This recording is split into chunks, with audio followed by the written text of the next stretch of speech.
es que más o menos mires qué tanto hay. Y en función de eso es que usted la plantea. No es que la planteas con base en nada, no. Tienes que tener un basamento, tienes que tener una columna vertebral. Y la columna vertebral en este tipo de investigación cuantitativa sabemos que es la teoría. ¿Y por qué? Volvemos otra vez con lo mismo. Esto parece repetitivo. Volvemos a lo mismo. Porque esa pregunta de investigación usted va a necesitar un análisis estadístico y generalmente vas a usar una prueba estadística y generalmente vas a tener que tomar decisiones y generalmente vas a tener que discutir ese resultado y generalmente te vas a tener que apoyar en todos los referentes anteriores. Por tanto, si la pregunta de investigación aparece en un sueño, usted no va a ir a buscar ya en el sueño la justificación. ¿Se dan cuenta? Entonces, la única manera es tener contexto y la manera de tener contexto es leyendo. Tan simple como eso. Entonces, tener esa maleta, digamos, de posibles estrategias nos va a posibilitar a funcionar mejor. El día de hoy vamos a hablar de las técnicas estadísticas de interdependencia y de dependencia, ¿sí? Lo importante es el conocimiento que tú tienes en tu área. La parte metodológica, la parte estadística es una cuestión instrumental. Necesitamos es aplicarla, saber que existe, saber que eso funciona. Usted no necesita demostrar eso porque eso ya está en los textos, ya es de vieja data. ¿Ok? Entonces a eso me refiero cuando digo que la parte de metodología y la parte del análisis estadístico lo tienes que ver como un instrumento, no como un fin en sí mismo. ¿Listo? Y una vez que tengamos claridad de eso, pues el artículo, la tesis, la podemos culminar sin problema. Y la promesa vuelve a ser la misma, ¿no? Digamos, si usted ha sentido que está distraído, si usted ha sentido que de repente no ha podido avanzar, no sabe qué técnica estadística de repente puede usar, qué tipo de pregunta de investigación puede plantear, un poco lo que hemos venido comentando, es muy probable que te pueda servir. Técnicas estadísticas multivariadas. Vamos a mirar las técnicas de interdependencia. ¿Qué significa esto de técnicas de interdependencia? Básicamente son técnicas que te van a permitir resumir información. Es decir, yo tengo 20 variables y yo digo, ajá, esas 20 variables difícilmente las voy a poder analizar una por una. Se vuelve difícil, ¿no? Entonces yo puedo decir, ¿será que yo puedo agrupar esas variables en función de algo? Entonces, claro, usted dice, bueno, ¿existe alguna técnica para eso? Sí, las técnicas de interdependencia. ¿Cuáles? Estas son nada más las que vamos a ver, hay muchas más. En otro momento hablaremos de otra. Por lo pronto estas, pero casi que un 80-90% puedes resolverlas con esta. ¿Ok? ¿Cuáles son esas técnicas? El análisis factorial exploratorio, el componentes principales y análisis de clúster. ¿Ok? Y a eso se le suele llamar análisis multivariado. Se le suele llamar análisis multivariado a estas técnicas de interdependencia. Las técnicas de interdependencia son técnicas un poco descriptivas. ¿Por qué descriptivas? Porque no hay hipótesis, porque no hay p-valor. Las técnicas de análisis multivariado, las técnicas de interdependencia, exploratorio, componentes principales, clúster, y hay otras más, básicamente te permiten explorar los datos, te permiten explorar la estructura de los datos. Básicamente son técnicas que se usan como una exploración para técnicas posteriores, ¿sí? Entonces, esto ténganlo muy en cuenta. Sí, a veces hay estudios donde el análisis central es la técnica de interdependencia. Pero hay otros estudios, por ejemplo, donde estas técnicas son como un estudio descriptivo y luego viene en función digamos, de los resultados que obtenga viene el estudio fuerte, por ejemplo, una correlación, una regresión. ¿Listo?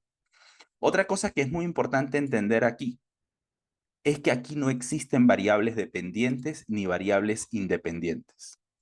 Aquí no existe eso, ¿ok? Por eso se llama interdependencia. Incluso en la correlación, ustedes a veces ven las tesis, ven ese tipo de cosas que dicen, por ejemplo, variable dependiente, independiente, y te ponen que el estudio es correlacional o correlativo, no sé, le ponen unos nombres ahí raros. Entonces, tú dices, pero ¿cómo es eso? Si en la correlación dime cuál es la variable dependiente, cuál es la variable independiente. Estadísticamente, al menos la conceptualización no da para eso. La manera como opera no da para eso. Entonces, quítense esa idea de la cabeza de que, bueno, el que la tenga, ¿no? O si tienen estudiantes, digamos, que ustedes asesoran y demás y ven eso, no les sugieran que coloquen eso, ¿no? Porque sé que hay universidades, sobre todo lo digo a nivel de universidades, que tienen como un manual. Entonces, claro, usted tiene que calcar, poner las cosas tal cual está ahí.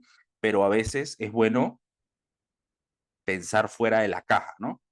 Y hay textos. O sea, eso viene de vieja data, eso no es ahorita que lo estamos descubriendo. ¿Listo? Ahora bien, vamos a mirar algunas técnicas de interdependencia. Pero aquí también es muy importante un concepto que muchas veces no le prestamos atención. Cuando nosotros medimos en las ciencias sociales, sobre todo en las ciencias sociales a nivel general, nosotros tenemos dos enfoques dos formas de medir. Tenemos un enfoque que se suele conocer como un enfoque reflectivo. Por ejemplo, usted lo ha hecho. Usted ha hecho este modelo de medición muchas veces. De repente solo que no lo sabe. Pero cuando usted, por ejemplo, fíjense esto, ¿qué es una variable latente? Esto es necesario que lo entendamos, al menos teóricamente, no filosóficamente, ¿no? Porque aquí hay gente que le mete a la filosofía y entonces comienza, no, no, no. Desde el punto de vista pragmático, desde el punto de vista pragmático. ¿Qué es una variable latente? Primero, está metida dentro de una elipse o dentro de un círculo, si tú quieres. Una variable latente es un constructo, una variable no observable. ¿Qué es un constructo? ¿Qué es una variable latente? ¿Qué es una variable no observada? ¿Qué es?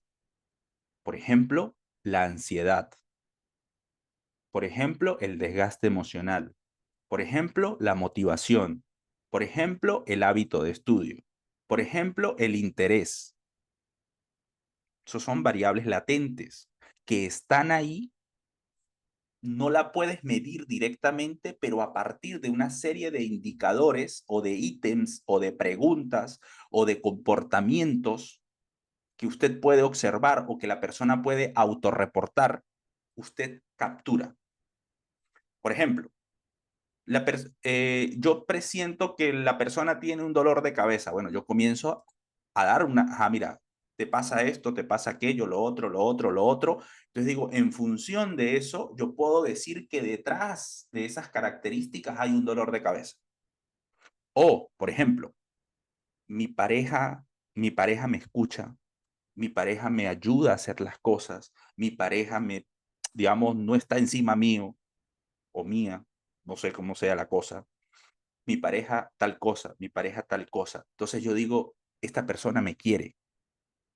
Y sí o no, cuando usted dice te amo, bueno, porque hay una serie de cosas que usted identifica y que a eso le ha llamado amor, sea lo que usted crea que sea amor, o felicidad, bueno, estas características, o actitud, mira, yo presto atención a las clases de estadística, me gusta leer noticias donde se involucra la estadística, cuando veo gráficos estadísticos trato de leerlos, entonces digo, esta persona tiene una actitud favorable hacia la estadística. ¿Se dan cuenta?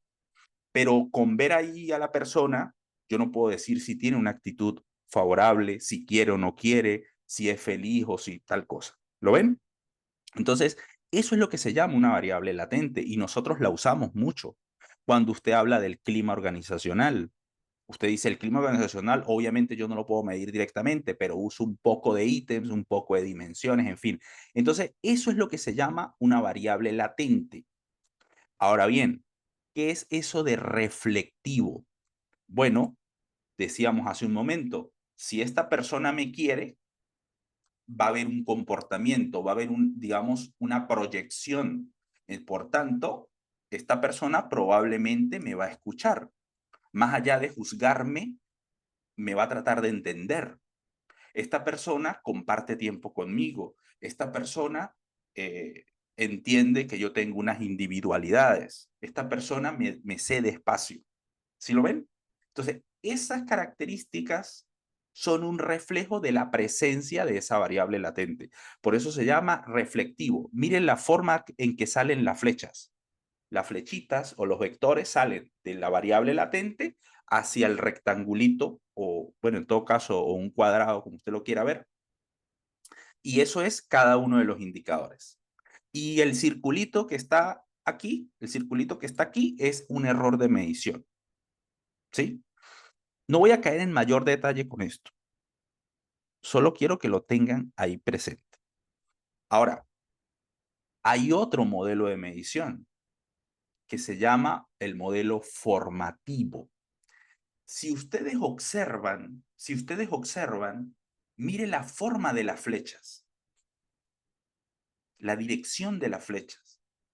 Mire que la idea cambia y matemáticamente esto es distinto y conceptualmente es distinto. Por tanto, el enfoque de medición es distinto. Por tanto, la estrategia estadística es distinta. Es decir, usted no puede pensar que no, eso es igual, esos son números. No, cuidado. Tienes que tener mucho cuidado. De repente a nivel descriptivo, a nivel así, donde no hay mayor problema, pues ok, pasa. Pero cuando tú comienzas, recuerde, cuando tú comienzas a usar técnicas estadísticas, vamos a llamarle avanzadas. ¿Pero por qué avanzadas? Porque recuerde que la estadística estudia la variabilidad. ¿Y para qué a mí me interesa la variabilidad? Bueno, porque yo tengo una variable de interés y esa variable varía y yo quiero entender su variación. Y para entender su variación, a punta de estadísticos descriptivos, no voy a alcanzar.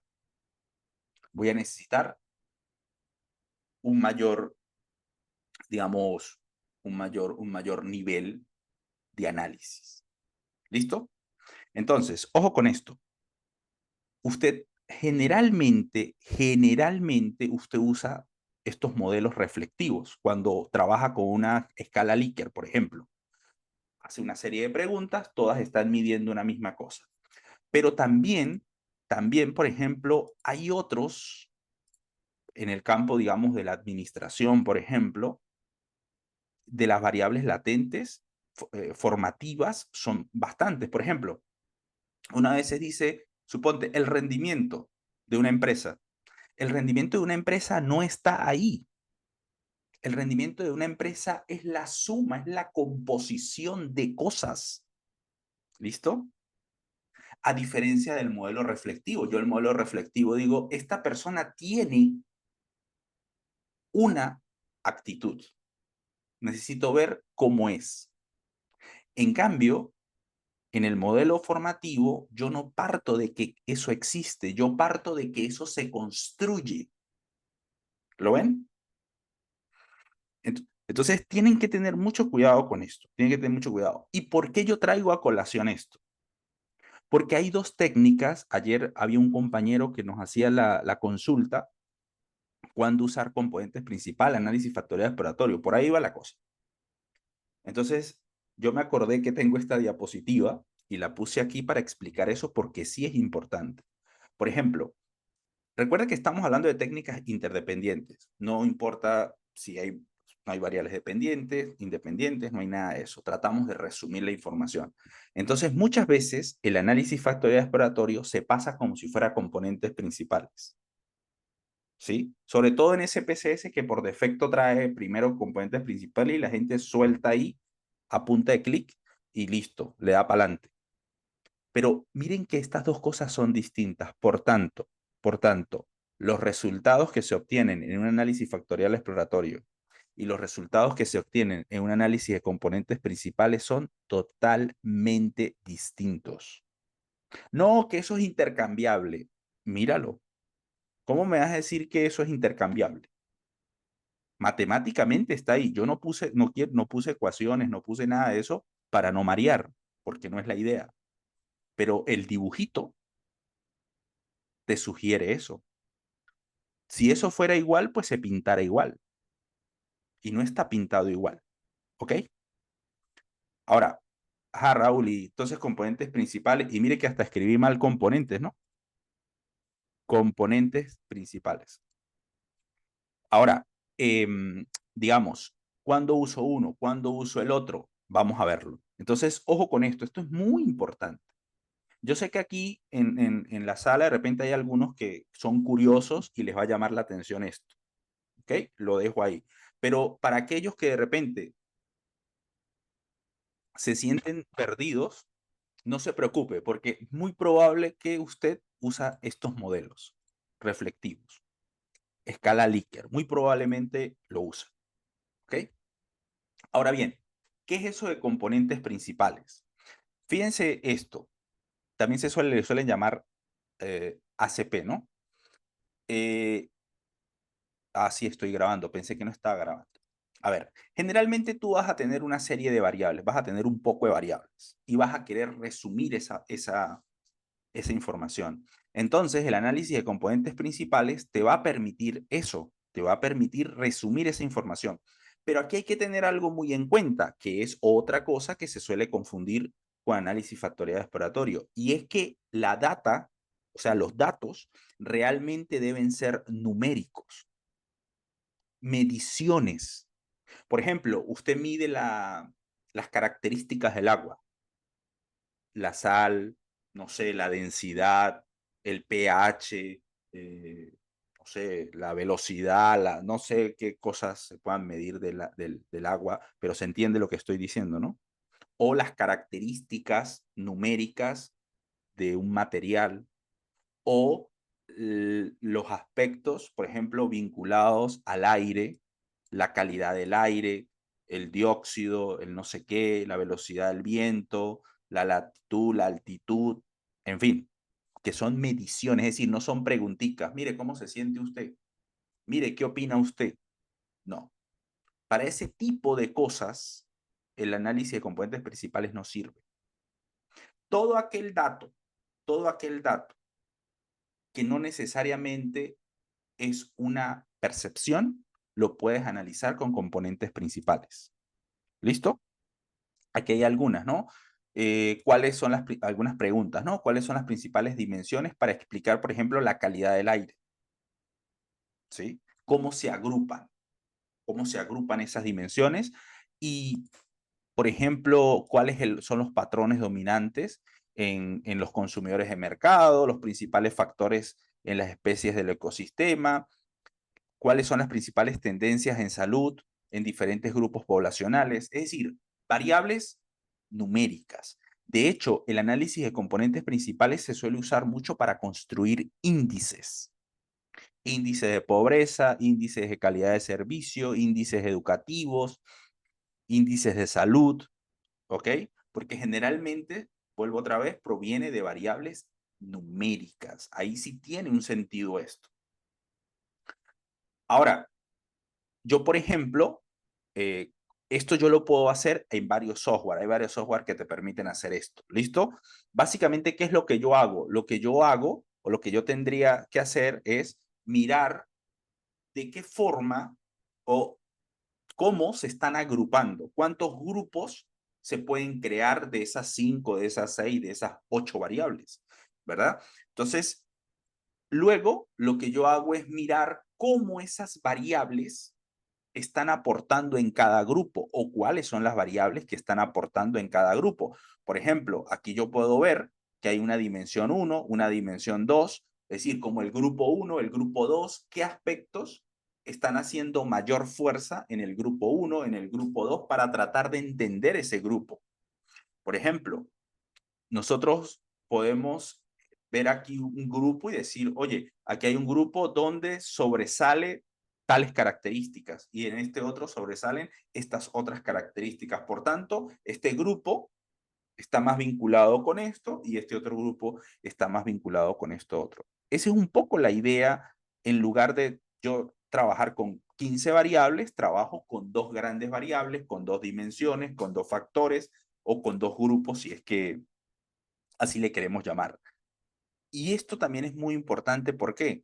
Porque muchas veces yo voy a hacer un modelo de regresión o muchas veces yo luego voy a querer comparar. Entonces, para no tener que comparar las 15 variables, yo comparo esos grupos, esos factores, esos componentes. Entonces, yo le puedo decir al software, mira, entrégame cuáles son las puntuaciones asociadas a cada dimensión. Entonces, con esas puntuaciones, yo puedo hacer un análisis posterior. Era lo que yo les decía hace un momento. El análisis de componentes principales muchas veces se usa para explorar previamente y después que yo exploro, que encuentro una estructura en esos datos, lo uso para un estudio posterior. ¿Listo? Entonces, la técnica de análisis de componentes principales me sirve para resumir información. Por ejemplo, vamos a colocar el que estábamos trabajando de rendimiento académico. De repente hay variables numéricas asociadas al rendimiento académico, ¿sí? Entonces, yo puedo mirar, meter todas esas variables, ojo, no el género, ese tipo de variables muy probablemente no sean relevantes, ¿no? Que si el género, que si el color de ojos, que si el tipo de institución, quizás no son muy relevantes. De repente son más relevantes variables que están muy vinculadas al rendimiento académico como tal. Bien, entonces, en función de eso, yo hago una especie de síntesis y luego puedo analizar ese resumen, que es un poco lo que tenemos aquí en pantalla. ¿Ok? Con análisis de componentes principales. Y luego, en lugar de quedarme con esas 15 variables, trabajo de ahí en adelante con esas 2, 3 o 4 dimensiones o 4 grupos que me sintetizan las 15 variables. Y eso está bien, claro que está bien, es una técnica ampliamente usada. Entonces, no hay problema por eso. ¿Ok? Ahora, hay otra técnica, esa también ya la vimos, que es el análisis de componentes principales, que hace algo más, perdón, el análisis factorial exploratorio, que hace algo más o menos parecido, pero es muy distinto. Ya lo vimos hace rato en el gráfico. ¿Qué hace el análisis de factorial exploratorio? ¿Qué hace? Igual, agrupar, agrupar variables. Fíjense que el análisis de componentes principales está agrupando variables. O sea, columnas, trabaja por columnas, agrupa variables. Entonces, observen este componente, ¿qué me está diciendo? O este factor, esta dimensión, que los ítems de autonomía se están metiendo en un lado, los de relaciones en otro y los de competencia en otro.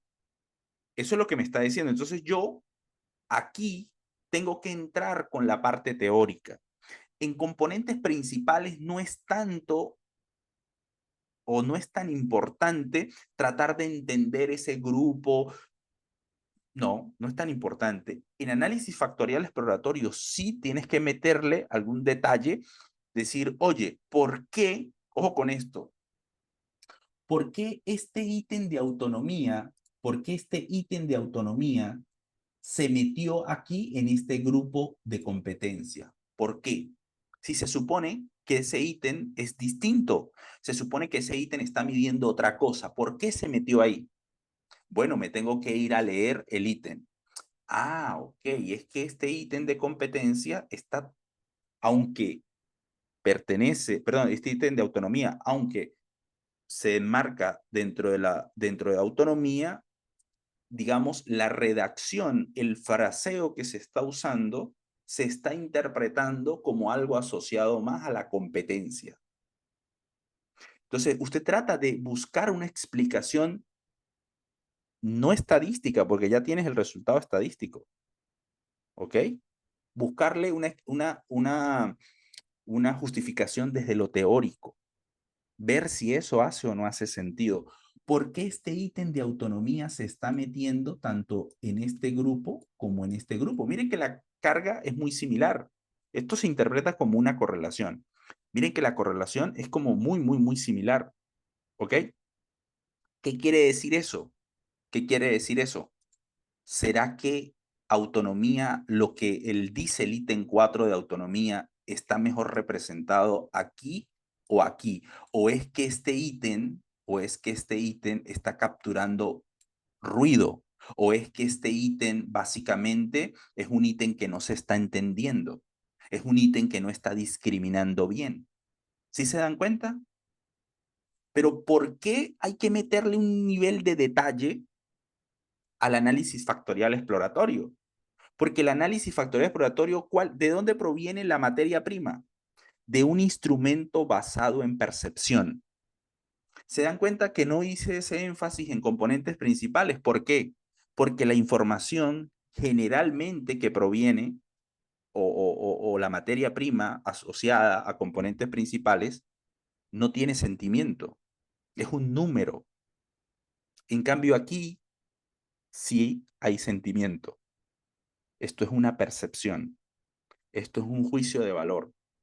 Entonces yo tengo que tratar de entender esto. Puede ser que en este proceso yo me decante por eliminar este ítem, porque sí, efectivamente, el ítem autonomía 4, oye, mira, es confuso, lo quito del proceso y vuelvo a hacer el análisis, ¿ok?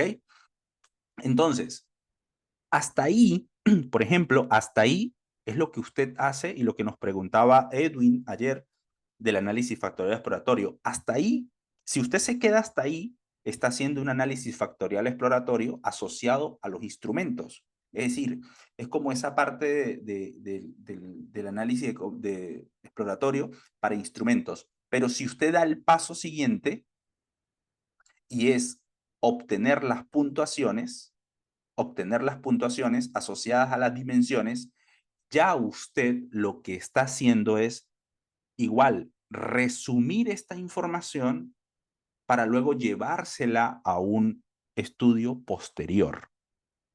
Y esto también se suele hacer bastante. Esto se suele hacer bastante. Ahorita, cuando veamos la idea de la regresión, usted se va a dar cuenta que fácilmente usted lo puede hacer sin ningún problema. Y va a ver la utilidad de esto. Otra cosa, no, eso lo comento allá, para no, para no distraernos. Pero ojo con esto. Miren a dónde estoy tratando de centrarme, aquí. Porque esto es lo que me va a permitir hacer un estudio posterior. Es decir, ya resumí la información y ahora me llevo esta materia prima para un estudio, digamos, más avanzado, por decirlo de alguna manera. Y si usted observa, en componentes principales yo obtuve algo también similar, unas puntuaciones asociadas a esos grupos. Pero vuelvo otra vez, tienes que tener muy clara la diferenciación, la materia prima, las características del análisis, que es fundamental. Si tu instrumento, si tus datos provienen de percepciones y quieres resumir su dimensionalidad, quieres reducir ese número de variables en grupos más homogéneos, análisis factorial exploratorio. Pero si tu data es numérica, análisis componentes principales. Y siempre buscando el valor asociado a cada una de esas dimensiones. Observen esta columna o la primera columna. ¿Qué se está presentando ahí? Obviamente yo corté esa imagen, ¿no? Porque hay 600 y pico de datos ahí. Pero, o sea, observen que básicamente la información de cada sujeto, de cada encuestado, de cada participante. ¿Listo? Lo mismo aquí. Observen. ¿Sí? De cada participante, de cada sujeto. Cada uno va a tener asociado un valor según sus características. ¿Listo? Ahora, tenemos Otro tipo de análisis también de interdependencia, que también nos va a ayudar un poco a entender nuestros datos, que se llama análisis de clúster. El análisis de clúster, ojo con esto es crucial. Recuerde, tenemos que entender cómo funciona la técnica, no matemáticamente, eso lo hace después. Cómo al menos, ¿cómo se llama eso? Intuitivamente. El análisis de clúster, ojo con esto, ya lo dijimos, análisis factorial exploratorio y componentes principales, trabaja a nivel de columnas. Busca reducir, resumir las variables. ¿Y tus variables están dónde? En las columnas. ¿Ok? El análisis de clúster trabaja a nivel de filas. Es decir, te va a generar grupos, pero no en las variables, no en función de las variables, sino en función de las características de los encuestados. Por eso es que una de las cosas que se suele usar mucho es perfiles. Alguna de las preguntas que usted puede usar. ¿Cuáles son cuáles son los perfiles que se pueden extraer en función de esos patrones, de las características de las personas en función de tales cosas? Tengo la data de 1000 consumidores. ¿Qué perfiles puedo obtener? Bueno, puedo tener grupos donde gastan poco, donde compran poco, cantidad, pero son elevados los precios. Pero tengo uno que compra mucho, un grupo, otro clúster, otro grupo, pero, o conglomerados también le llaman, ¿no? Otro conglomerado que compra mucho, pero de bajo costo. Y además compra mucho de bajo costo, pero, digamos, sus ingresos provienen de un trabajo, ¿cómo se llama?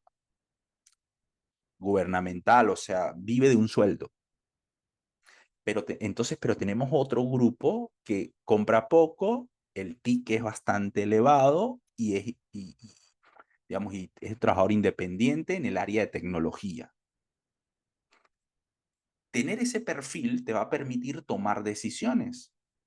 El tipo de correo que le envías, el tipo de comunicación que le envías, el tipo de producto que le ofreces, las promociones que le puedes ofrecer. Muy probablemente el que compra un ticket barato tiene características diferenciadoras del que compra el ticket alto. Y eso está claro, ¿no? Eso se entiende. Esta técnica nos permite un poco encontrar esas características de esas personas. ¿Listo? Entonces creo que se está entendiendo o se debería por lo menos entender esa diferencia. Igual, voy a trabajar con todas las variables que yo meta ahí. Ojo, tampoco es que usted se va a poner creativo y va a meter todo, ¿no? O sea, tampoco, ya les decía que nosotros tenemos que hacer una exploración previa, pero sabemos que existe una técnica que nos permite o nos va a permitir crear grupos. Es más, esta técnica también se suele usar, vuelvo otra vez, como un análisis previo para luego tal cosa. Por ejemplo, usted puede decir, oye, de manera natural, yo no sé cuál es el perfil de la gente en función de sus características. Por ejemplo, yo sé que hay hombres y mujeres, listo, eso es un grupo que naturalmente yo lo puedo identificar. Los que trabajan y no trabajan, eso es un grupo que naturalmente yo los puedo identificar, pues porque hago esa pregunta y obtengo la respuesta. Pero yo quiero ver un poco más allá. Yo quiero tener grupos donde se fusionan varias cosas, porque la persona no es una sola variable. La persona nosotros somos la composición de muchas variables. Mientras más datos, mientras más variable usted tenga de la persona, la precisión va a ser mejor. Por eso es que Netflix, por eso es que Facebook, por eso es que Instagram, la probabilidad de que falle con una recomendación que te hace a ti tiende a cero. Piénsenlo. ¿Pero por qué? Porque usted le miente primero a su pareja, a su mamá, a su papá, que mentirle a Facebook, que mentirle a Instagram, que mentirle a toda esa gente. Y ellos tienen esos datos de ti. esa huella digital. Por tanto, ¿sí lo ven? Entonces, eso de alguna manera, esa forma de entender ese perfil, por ejemplo, claro, ya se hablan de técnicas superiores, ¿no? Pero más o menos esa es la idea. Y con esto igual, y con esto igual. ¿Listo? Y aquí hay un poco, digamos, el tipo de preguntas que nosotros pudiéramos ir respondiendo. ¿Listo?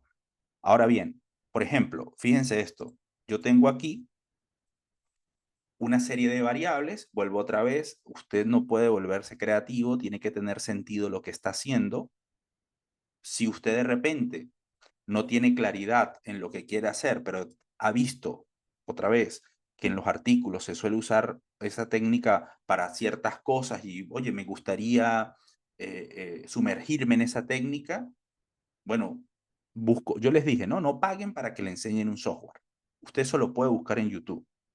Pero mira, ¿sabes qué? Si veo que la parte instrumental, bueno, busco a alguien que me diga, mira, ¿sabes qué? Yo quiero aprender los elementos esenciales, tengo esta data, cómo funciona esto, porque yo quiero esto, y se va trabajando. Pero ya tienes una idea central de cómo arrancar, ¿ok? Entonces, por ejemplo, aquí hay una información que me arroja el software y me dice, mira, en función de toda esa data que tú tienes, en función de todas esas variables que tú estás usando, que quieres o que quieres usar para crear un perfil, yo te sugiero que trabajes con dos clústeres.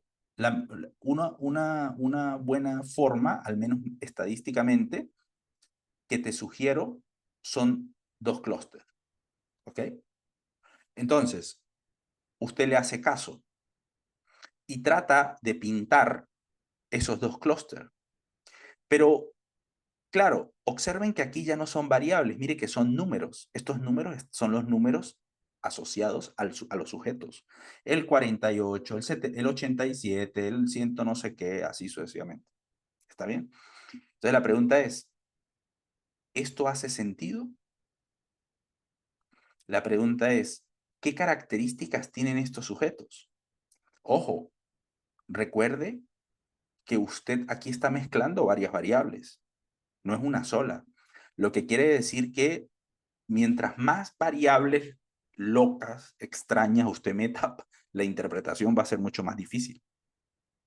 ¿Ok? No quiere decir que usted no pueda meter muchas variables, sino que va a complejizar mucho más la, la, la interpretación. Algo que se suele hacer es, como tú estás trabajando varias variables, por ejemplo, nosotros aquí estamos trabajando la variable rendimiento, estamos trabajando la variable edad, estamos trabajando las variables que hemos hablado, ¿no?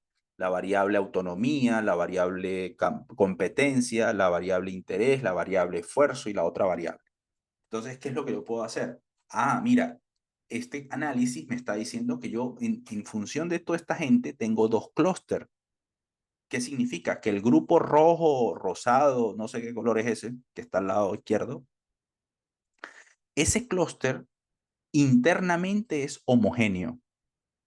Es decir, se supone que esa gente que se metió ahí son similares o tienen cosas muy similares. Los que se metieron en el otro verde allá, azul, no sé, también tienen cosas similares, pero entre los grupos se supone que son distintos. Entonces voy a ver en qué son distintos. Ah, es que esta gente tiene los puntajes más altos y esto los puntajes más bajos. Ah, esta gente tiende a tener una autonomía y un interés mayor en comparación con esto, pero estos tienen, supongamos, ¿no? O hacen un mayor esfuerzo que estos que están aquí. Entonces, mire cómo yo puedo empezar a hacer comparaciones en función de eso que estoy planteando. Entonces, ojo, ¿usted cree que uno va a poder extraer esas posibles preguntas de investigación así como que a partir de un sueño? No. Si usted más o menos sabe que la técnica de análisis de clúster te puede servir, entonces ya tú sabes que puedes hacer este tipo de preguntas. Entonces no es una cuestión de agarrada de los cabellos. Es una cuestión, como yo les decía, de la planificación. Entonces, conocer alternativas estadísticas, conocer técnicas estadísticas, al menos de cómo funcionan, siempre, siempre va a ser un valor agregado, siempre va a ser un plus al momento de tú hacer preguntas de investigación. ¿Por qué generalmente la gente cae en una correlación? ¿Por qué decimos que hay vida más allá de una correlación? Porque obviamente es lo único que se escucha. Y las preguntas te dan es para llegar ahí, más nada. Pero ustedes, como están viendo estas cosas, se están dando cuenta que hay otras cositas que se pueden ir haciendo. ¿Listo? Entonces, eso es lo que vamos ganando aquí. Ahora, aquí también es importante lo siguiente. Ustedes recuerdan que hace rato el análisis de componentes principales y el análisis exploratorio me daba los valores asociados a cada participante, a cada sujeto. Aquí también, mire, yo tengo clúster. Entonces, el sujeto 1 pertenece al clúster 2, al 2, al 1, al 1, al 2, al 1, al 1, al 2, al 2, al 2, al 1. Es decir, yo automáticamente puedo decirle al software, mira, dime a qué clúster pertenece este sujeto. ¿Y por qué? Porque después yo ya con esa nueva variable que he creado, porque eso es una nueva variable que se llama clúster, que se llama grupo, que se llama segmentación. Suponte, ¿no? Yo ya puedo hacer análisis posteriores. ¿Por qué? Porque puedo hacer técnicas como comparación de grupos. En lugar del sexo, agarro el clúster y comienzo a comparar el clúster en función del promedio, de la nota, en función de tal cosa, en función de tal cosa, en función de tal cosa, tal cosa, tal cosa, tal cosa, y observen que puedo ir entendiendo mejor mis datos. ¿Ok? Vuelvo otra vez. Técnicas de interdependencia me ayudan a explorar mis datos, me ayudan a entender mis datos, pero también me permiten esa información que yo obtengo, llevármela para hacer otros estudios u otros análisis. ¿Ok? Y era lo que yo les decía, mire, por ejemplo, aquí hay un resultado que yo le estoy diciendo, mira, en función de los clústeres, hazme una prueba estadística, compárame una prueba estadística, mire que aquí está el p-valor y todo, a partir del rendimiento. Esto usted lo puede hacer con las otras variables, ¿no? Con interés, con autonomía, con, no me acuerdo las otras. ¿Ok? Entonces, mire qué interesante estas técnicas que te permiten hacer otras cosas. Y aquí el análisis de clúster también te permite hacer este tipo de gráficos porque, o sea, análisis de clúster hay muchas formas de hacer. Por ejemplo, tenemos los clúster basados en K-medias, que es, digamos, una forma de hacer clúster, una de las formas, digamos, bastante usadas que nos entrega este tipo de información. Pero también tenemos otra forma que son los clústeres jerárquicos. Esto se llama un dendrograma. Entonces, más o menos yo puedo ir viendo cómo se van. Si ustedes observan, yo no sé si se observa, pero voy a hacer esto más grande, pero igual, ustedes aquí en la parte, en esta línea horizontal, ustedes pueden ver que ahí están los numeritos. Esos numeritos son los participantes. Entonces yo puedo ir viendo cómo se van formando a partir como si fuera de un árbol, ¿no? Por eso se le llama jerárquico. Entonces, cómo se van uniendo, cómo se van formando. Pero bueno, no voy a caer en mucho detalle eso, pero lo que quiero que vean es que no importa si tú lo haces por un lado, lo haces por otro, ya tú leerás o ya mirarás en algún lado cuál es la ventaja, cuál es la ventaja. La idea es exactamente la misma. La idea es exactamente la misma. Agrupar en función de características similares. Entonces yo puedo ver que el grupo ese que está pintado en azul tiene características muy similares entre sí, que se diferencia del grupo amarillo, que entre los amarillos tienen características similares. Y que yo después puedo mirar dónde es que están las diferencias, qué es lo que lo diferencian y qué no lo diferencia. ¿Listo? Entonces creo que se entiende la diferencia con componentes principales y con análisis factorial exploratorio. Análisis factorial exploratorio, componentes principales a nivel de variables, resumir variables, clúster para crear perfiles a partir de los individuos. Entonces, esas son las dos técnicas, bueno, las tres de interdependencia un poco más usadas. Hay muchas más, no voy a caer en esos detalles, pero pero como les digo, mire que son opciones bien interesantes, ¿no? Son opciones bien interesantes. Ahora, tenemos otro tipo de análisis que son las técnicas de dependencia. En estas técnicas de dependencia, nosotros sí ya tenemos una variable dependiente o variables independientes y una variable dependiente o variables dependientes, ¿sí? Y se le suele llamar análisis multivariable. El otro de interdependencia se le suele llamar multivariado y este multivariable.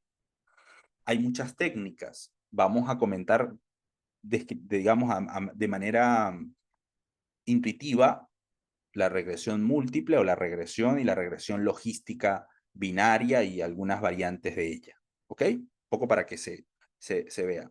Aquí vuelvo otra vez, si hay variable dependiente, si hay variable independiente.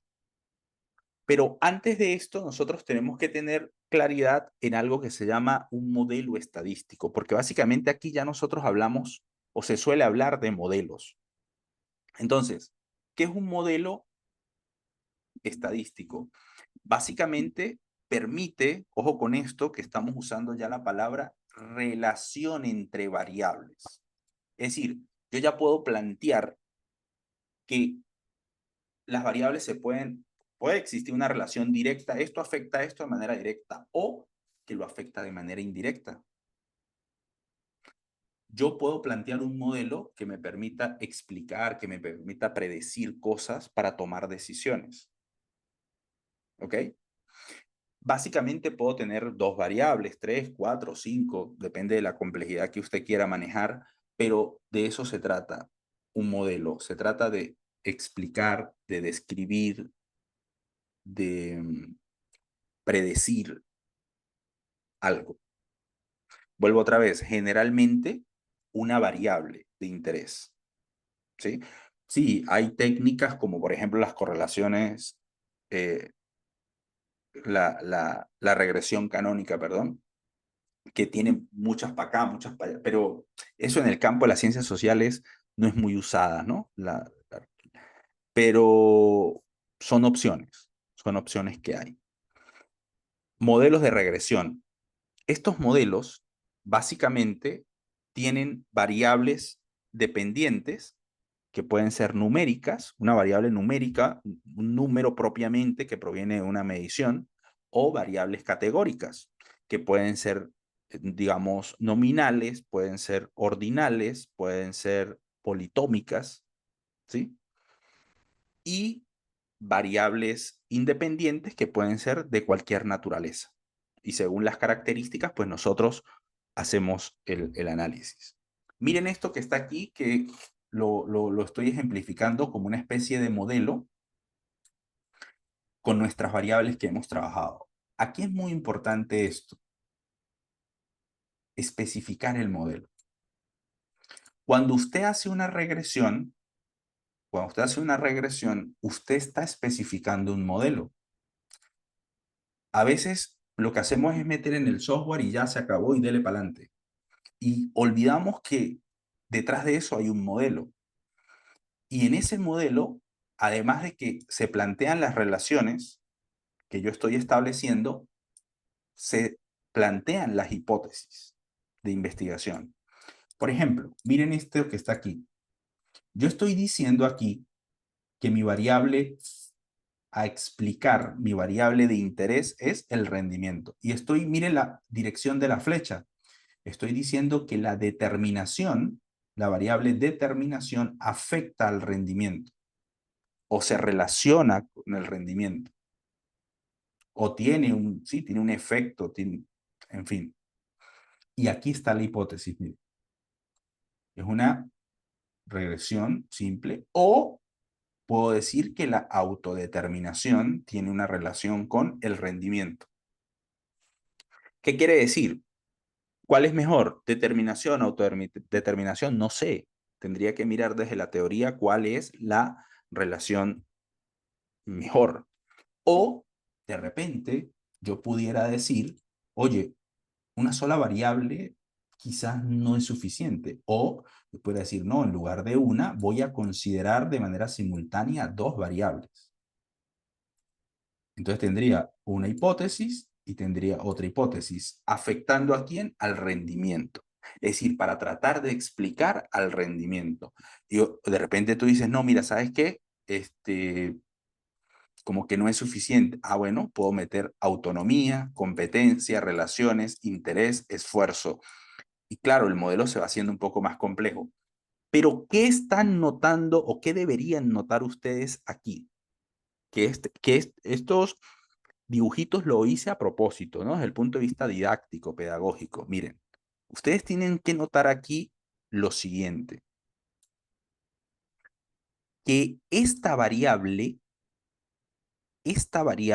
realmente es esto, ¿ok? Y que esta variable realmente es esto. En otras palabras, usted decide si usa la variable, recuerde que eso lo vimos en la clase de ayer, si usa comprime todo o lo usa en sus partes.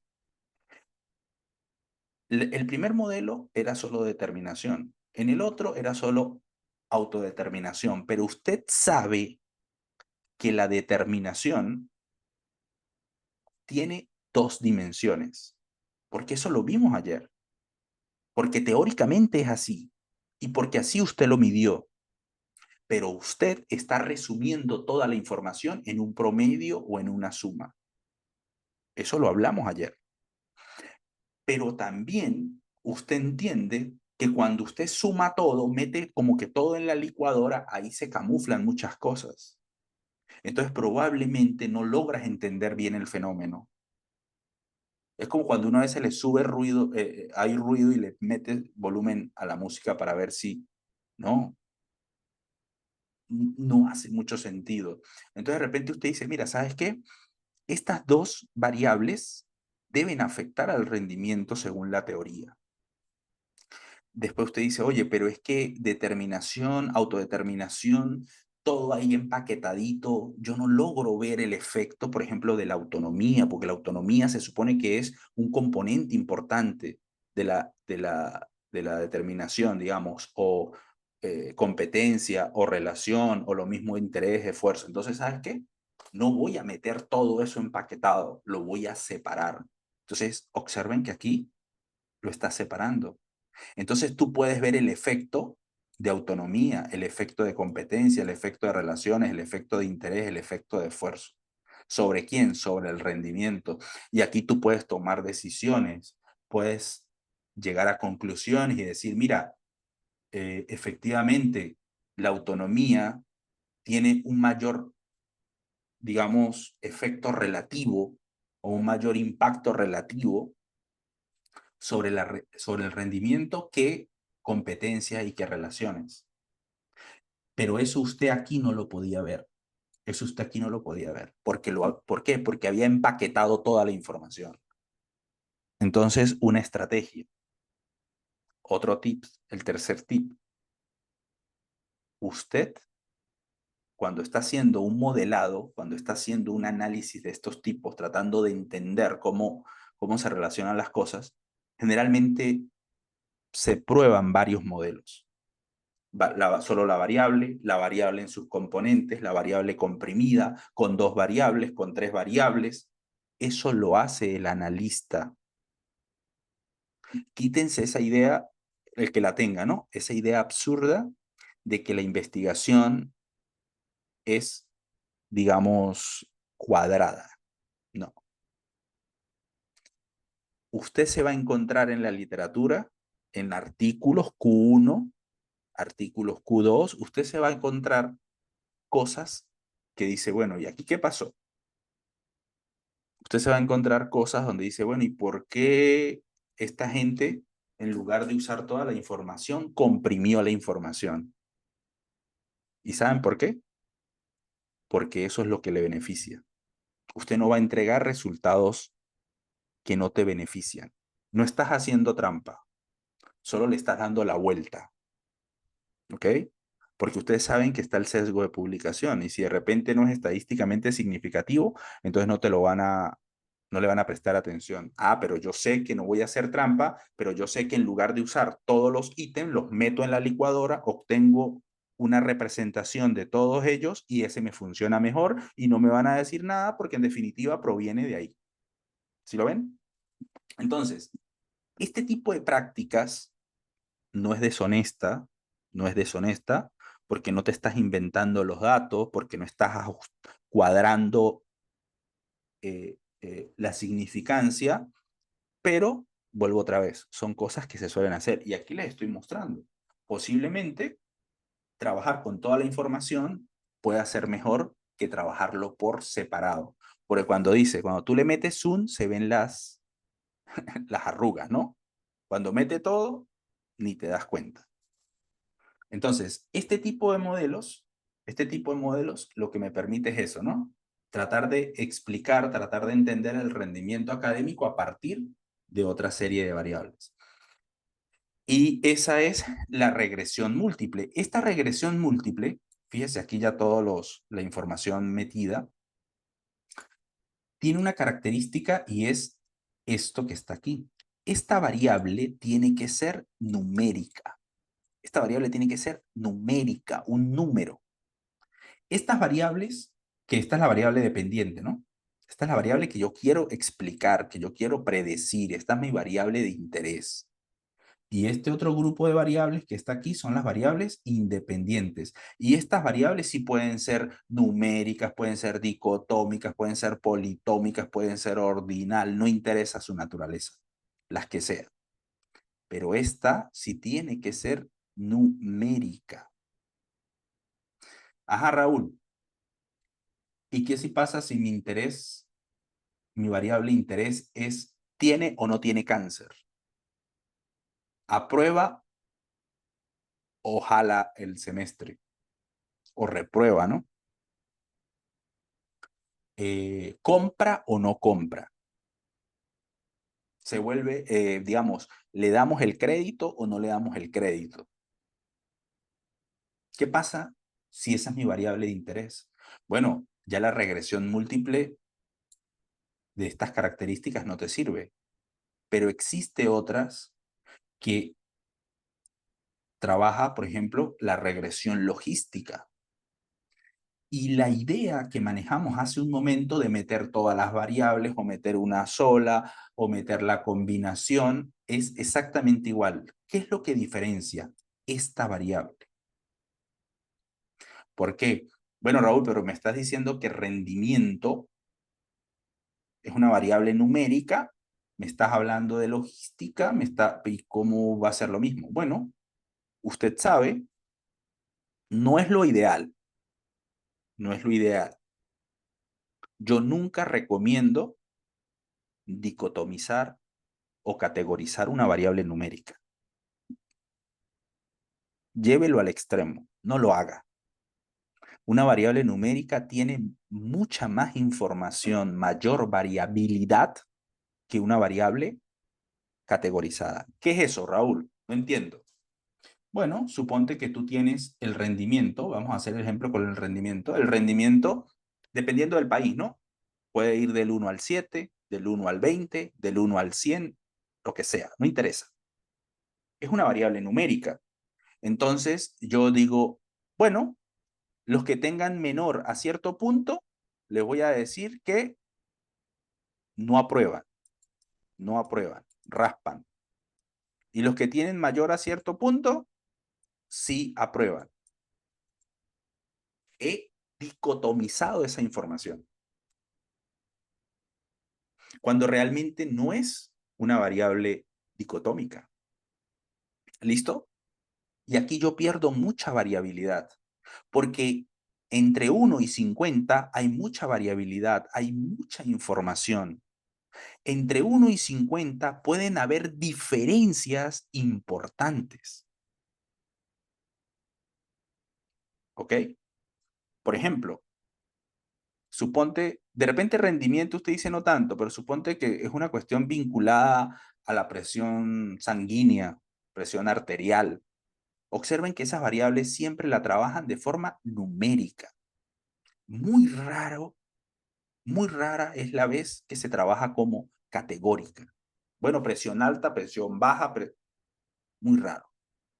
¿Por qué? Porque entre, no sé, 110 y 125 pueden haber diferencias importantes en los pacientes, que si tú lo categorizas, no vas a poder entenderlas, porque perdiste información. En otras palabras, cuando usted una variable numérica la categoriza, pierde información. ¿Ok? Ahora, esta variable que usted dicotomizó, usted también la puede, digamos, colocar en otras categorías. Otras categorías. De repente el rendimiento académico no se preste, pero vamos a, solo para que se entienda, ¿no? Para ilustrar la idea. Suponte que otra forma de trabajar el rendimiento académico, esta era una, ¿no? Otra forma de repente es que usted diga lo mismo, ¿no? Por ejemplo, no sé, no aprueba, suponte, ¿no? No aprueba, casi aprueba y aprobó, suponte, ¿no? Entonces, esa es otra forma de categorizar. Otra forma de categorizar, ¿cuál es? Rendimiento bajo, rendimiento medio y rendimiento alto. Entonces, si usted categorizó de manera dicotómica, sí y no, presencia, ausencia, estás en presencia de una regresión logística binaria. O si usted lo que hizo fue, digamos, darle un orden, como dijimos ahorita, nivel bajo, nivel medio, nivel alto, usted está en presencia de una regresión ordinal, porque hay un orden. Esta variable la convertiste en un orden. Por tanto, el tratamiento es muy distinto. Pero si tu variable la convertiste, como dijimos aquí, supongamos que aquí no hay un orden, es multinomial o politómica. En otras palabras, observen que si tu variable de interés es ordinal, si tu variable de interés es binaria, o si tu variable de interés es politómica o multinomial, vas a poder hacer un análisis y tienes a disposición un análisis. Claro, hay otras, ¿no? Hay otras, por ejemplo, Poisson, gamma, beta, en fin, pero eso ya más es como a nivel de ingeniería, sí se puede ir viendo más eso. Esto es un poco más general en la ciencia social. Las otras no tanto se ven por ahí, pero vuelvo otra vez, observen que no solo existe la variable dependiente numérica, también existen estas variables. Ojo, ojo, usted puede ser que la categorice por la razón que sea, pero yo no le recomiendo. Yo no lo recomiendo. ¿Ok? Entonces, tratar siempre en lo posible de trabajar, de obtener las variables en su naturaleza. ¿Ok? En su naturaleza. Y todo esto se va apareciendo. Ahora, fíjense esto. Yo, por ejemplo, autonomía. Miren lo que yo les decía para empalmar el análisis factorial exploratorio o el análisis de componentes principales. Por ejemplo, miren, ustedes saben que en análisis de componentes principales, déjenme un momento, vamos a duplicar esto. Se me ocurrió una manera, ojalá, de hacerlo ahorita, ¿no? O sea, para explicarlo. Miren, vamos a tener esto aquí y vamos a traernos la parte de componentes. Un momento, por favor. La parte de componentes. Vamos a traernos estos resultados de componentes. Igual va a servir para, para la otra, ¿no? Igual va a servir para la otra. Solo que se me ocurrió esta idea, miren. Por ejemplo, normalmente, ¿qué es lo que hace la gente? Suma todas las puntuaciones de autonomía, ¿no? Bueno, ¿cuántas preguntas hay? 5. Bueno, todo lo que dijo, dio tanto, listo. Esa es la variable que voy a poner ahí, la variable sumada. En competencias, ¿cuánto dio? Igual, listo, lo pongo ahí. Pero como ya ustedes conocen, o por lo menos saben que existe un análisis previo a que te va a ayudar a resumir, entonces de repente usted consigue que la dimensión 1 es autonomía, la dimensión 2 es esta que está aquí, la dimensión 3 es esta que está aquí, la dimensión 4 es esta que está aquí y la dimensión 5 es esta que está aquí. En otras palabras, usted no está usando la suma simple para representar a cada una de sus variables. Usted está usando una especie de ponderación, porque mire que estos valores son distintos. ¿Listo? Entonces, yo he usado componentes principales para resumir la dimensionalidad de mis variables y estoy usando las puntuaciones asociadas a ese resumen para hacer mi análisis. Esa es la potencia que tiene esta técnica. Y fíjense cómo yo las puedo combinar. Yo las puedo combinar para evitar esa, digamos, a veces, no sé, rechazo por parte de jurados, hay revisores que te dicen, no, mira, eso la suma simple no sirve. Entonces estás usando una técnica un poco más adecuada. ¿Listo? Y el de análisis de eh, exploratorio, igual. Porque el análisis factorial exploratorio también te va a entregar unas puntuaciones. Entonces, en lugar de ser la suma, yo me puedo llevar esa puntuación y usarla como materia prima, como data para hacer el análisis. Y el clúster, el análisis de clúster, ¿cómo lo haría? ¿Cómo usaría yo esto si básicamente lo que me está entregando son justamente, digamos, grupos o, sí, grupos, ¿no? O segmentación, ¿cómo lo haría? Bueno, usted puede agarrar esta, este resultado, usted puede agarrar este resultado, ¿listo? Y fácilmente dividir o segmentar este modelo de regresión para uno, para el grupo 1, para el grupo 2 y tratar de entenderlos como una especie de análisis multigrupo y ver si ese modelo funciona, tiene un comportamiento similar en el clúster 1 y en el clúster 2, o en qué se están diferenciando. Eso se llama análisis multigrupo. Es como si estuvieras haciendo una TD Student, como si estuvieras haciendo una comparación de dos grupos, una U de Matt-Whitney, pero no lo estás haciendo para una variable, sino lo estás haciendo para un modelo. Eso se hace, eso se puede hacer. Bien, entonces, miren que sí tenemos alternativas. Y claro, yo saber que existen este tipo de técnicas, saber que yo puedo hacer esto, me permite lógicamente plantear preguntas de investigación más sofisticadas, más elaboradas, que me ayudan a entender mejor mi variable. ¿Listo? Ahora, hay más, porque le tengo más. Hay más. Hay algo más allá de relaciones directas.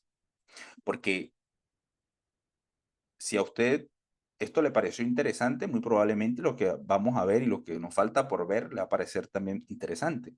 ¿Por qué relaciones directas? Porque si tú observas autonomía, directo sobre rendimiento, competencias, directo, directo, directo, todo directo. Pero en la vida no todo es directo. Hay gente metida en el medio, ¿no? Entonces, esto es una correlación. Si cuando usted hace una correlación, mire, esto es una correlación. Desde el punto de vista de un modelo, esto es una correlación. Estoy correlacionando todo con todo. ¿Listo? ¿Esto qué es? Una regresión simple, ya lo vimos. ¿Esto qué es? Observen que la parte de abajo para usted sí puede hacer puede parecerse conocida, ¿no? Ah, mira, esto es como la parte de regresión. Pero esto que está aquí arriba, la variable edad, es una variable que se llama o que puede tener un papel de confusora. Entonces observen, variables dependientes, variables independientes. Ahora me estás hablando de una variable confusora. ¿Qué es una variable confusora? ¿Cómo sé yo que yo puedo usar una variable confusora? ¿Tiene sentido en mi área? ¿Es probable en mi área una variable confusora? He detectado teoría vinculada a mi área que habla de variables confusoras. Entonces, observe que eso está ahí. Eventualmente puede ser posible. ¿Y qué es una variable confusora, Raúl? ¿Por qué metiste la edad ahí? ¿O por qué la edad puede ser una variable confusora? Pero primero dime qué es una variable confusora.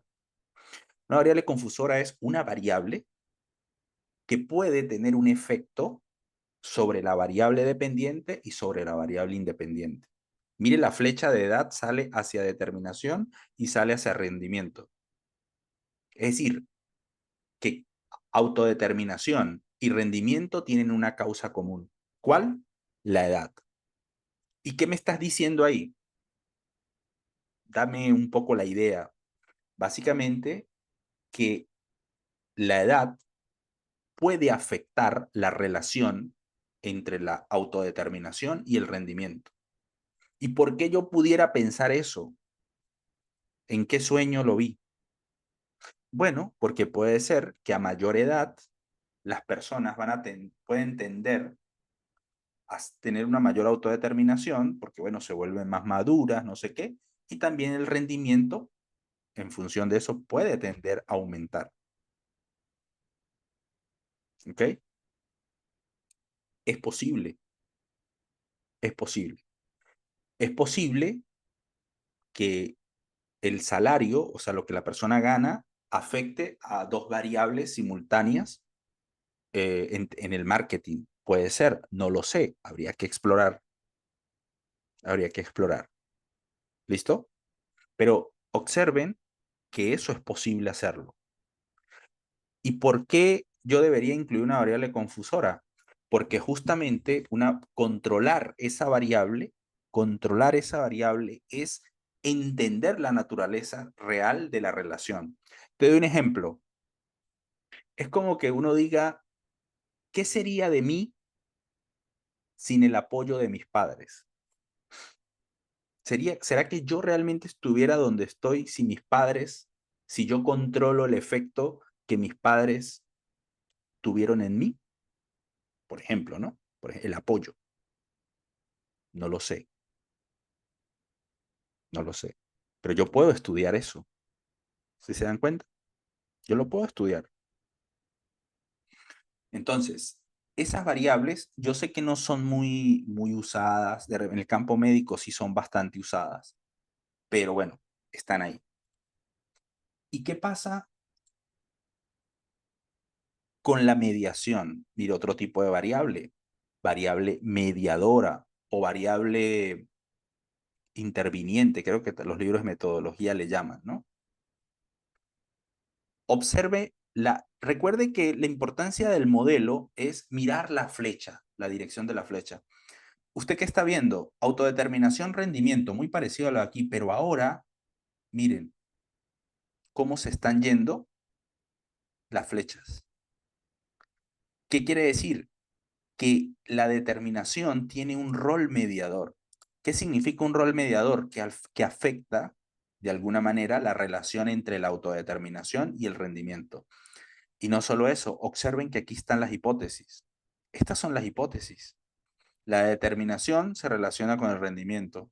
La autodeterminación la autodeterminación tiene una relación con determinación y esta tiene una relación con esta. ¿Bien?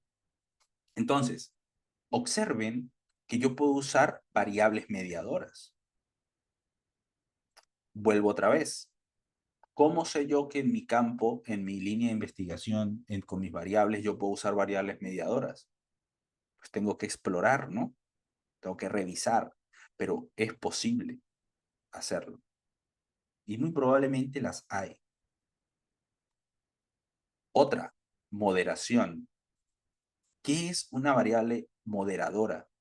es una variable que puede cambiar la dirección y el sentido de una relación. Mire, la misma relación, pero ahora le estoy colocando un efecto moderador. Generalmente la moderación, las variables de moderación son variables sociodemográficas, generalmente. Hay algunas numéricas, genera un proceso de interacción, pero generalmente son variables sociodemográficas. ¿Ok?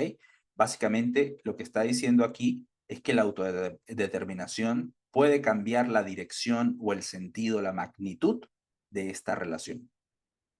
Otra vez, la variable moderadora puede ser, porque también hay hipótesis moderadoras. Cuando usted escucha una hipótesis, esto es una hipótesis moderadora, mire, esto es una hipótesis moderadora. Por ejemplo, la determinación tiene, perdón, este es el sexo, ¿no? Eso pasa cuando uno copia y pega, ¿no? Porque copié del rojo. El sexo o el género, como usted le quiera llamar, tiene un rol moderador en la relación entre la autodeterminación y el rendimiento. Esto es una hipótesis de moderación. Así como cuando usted dice aquí en la regresión simple, la determinación se relaciona o tiene un efecto, tiene un impacto, como usted quiera, con el rendimiento. Aquí usted tiene una hipótesis. La determinación tiene un rol mediador entre esta relación. Igual, la variable confusora, también tú puedes plantear una hipótesis. La autodeterminación se relaciona con el rendimiento cuando se controla la edad. Porque puede ser que cuando usted no controla la edad, aquí haya una relación, pero cuando controla por la edad, aquí no hay nada. Es como cuando a veces la gente dice, no, literal, yo no sería nada sin mis padres. Es decir, que si usted tiene en cuenta el apoyo de sus padres, usted se da cuenta lo importante que han sido. ¿Listo? Más o menos creo que se entiende lo que estoy diciendo con variables confusoras con este ejemplo. Entonces, la variable moderadora, la variable mediadora, la variable confusora, usted la puede meter dentro de sus modelos y puede plantearse ese tipo de cosas. Usted dice, Raúl, no lo he visto. Bueno, porque probablemente no se han interesado por eso, pero esto ayuda a explicar mejor tus resultados. Ayuda a explicar mejor. Fíjese que todo lo vamos direccionando hacia la variable de interés, que es el rendimiento. Y lo que dijimos hace un momento, todas las hipótesis, todo eso tiene que tener un sustento teórico. Miren este otro modelo. Miren, autodeterminación, esfuerzo, ¿cuál es este? Interés y el rendimiento. Miren las hipótesis que se van estableciendo. Esto es lo que se conoce como un path análisis, ¿verdad? Miren este y miren este. Si ustedes observan, son modelos que estamos usando las mismas variables que hemos venido trabajando, pero con configuraciones levemente distintas. ¿Sí? ¿Qué les estoy mostrando con estas cositas que les estoy haciendo aquí? ¿Qué les estoy mostrando? Que usted no necesariamente tiene una única forma de relacionar sus variables. Claro, no se ponga creativo. Esto no es un dibujo libre. La figurita más bonita que se vea. No. Todo lo tiene que justificar la teoría. Por ejemplo, si usted dice que la autodeterminación impacta en el interés y el esfuerzo, estos son hipótesis. Usted tiene que poderlo justificar desde la teoría. Mañana yo les voy a mostrar, y bueno, a propósito, recuerden que en los materiales yo les he compartido una carpeta, ¿sí? Donde están los materiales de la clase 1, la clase 2, la clase 3. Entonces, mañana nosotros vamos a mirar un artículo, un muy buen artículo, que nos muestra cómo construir hipótesis. Pero no son esos